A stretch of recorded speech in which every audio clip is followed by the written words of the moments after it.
Imagine waking up in a world where your phone isn't the first thing you reach for, because it doesn't even exist. No notifications, no Wi-Fi, no endless scroll. Just morning light through the curtains, a cup of coffee, and the sound of birds, not ringtones. That was life before the internet, and somehow everything still worked, maybe even better. In the 1950s, your search engine was the neighbor next door. If you didn't know something, you asked, out loud. You walked to the library, opened an encyclopedia, or trusted the old man at the diner who knew a guy. Information didn't come instantly, but when it did, you remembered it. There was effort in learning, curiosity had weight, knowledge felt earned, and communication? It was slower, but somehow more alive. Letters were written by hand, ink smudged on the paper, stamps licked, envelopes sealed, and hearts poured into every word. Waiting for a reply wasn't frustrating. It was romantic. Days felt longer, but conversations lasted years. What do you miss most about the world before the internet? The letters, the peace, or the people? Share your memory in the comments. Your story might remind someone how good silence used to feel. If you wanted to see your friends, you didn't text. You showed up. You knocked on the door. Sometimes they weren't home, and that was okay. You made plans, and you kept them.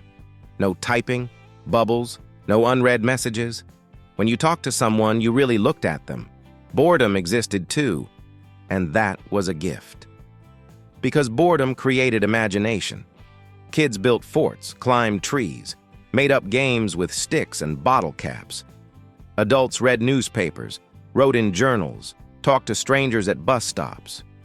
Without the internet, your attention wasn't divided into 1,000 tabs.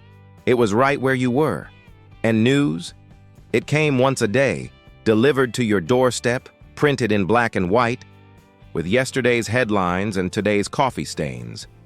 You didn't know everything instantly, but somehow you felt less tired.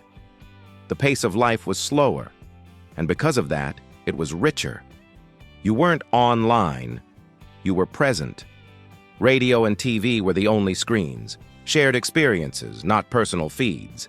Families gathered to listen, to laugh, to imagine. When something big happened, you didn't get a notification.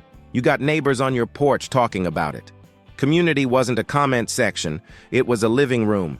If someone needed help, you didn't share their post. You showed up with a casserole. It's funny, people say the world was smaller back then, but maybe it was bigger because we actually lived in it.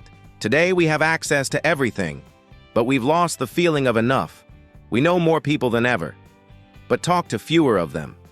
We've never been more connected, and yet sometimes, never more alone. And maybe that's why people miss the time before the internet. Not because it was easier, but because it was human. If this walk back to the unplugged days brought a bit of peace to your heart, give this video a thumbs up. It helps others slow down and remember too.